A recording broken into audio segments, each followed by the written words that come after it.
សួស្តីបងប្អូនបាទថ្ងៃនេះផងដែរគឺខ្ញុំនឹងបងប្អូនមកមើលចុចប្រព័ន្ធបាទម៉ាស៊ីនបាទដេបញ្ច្រាស់ថយក្រោយបងប្អូនមួយចំនួនអត់ចេះចុចអញ្ចឹងបាទមករៀនចុចតាមវីដេអូនេះទាំងអស់គ្នាផងដែរបាទឥឡូវនេះគឺយើងបាទចុចប៊ូតុងបាទខាងស្ដាំនោះឲ្យជាប់បងប្អូនគឺវាលូតបែបនេះ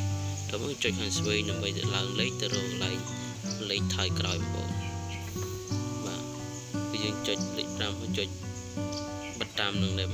គឺវានឹងច្រាស់ថយក្រោយវិញបងប្អូនហ្នឹងហើយយើងទុកចោលវានឹងលូតដែរបាទគឺវិលមកនេះគឺថយក្រោយទៅម្ដងបាទវិលមកហ្នឹងគឺថយក្រោយហើយយើងដាក់ឲ្យវិលទៅខាងស្ដាំវិញទៅបានវាទៅមុខចឹងណាបងប្អូនលេខ5បងប្អូន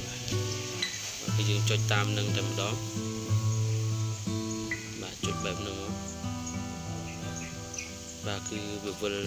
បាទទៅមុខវិញបងប្អូនបាទវីដេអូមានតែប៉ុណ្្នឹងទេអរគុណច្រើនចំពោះការទស្សនា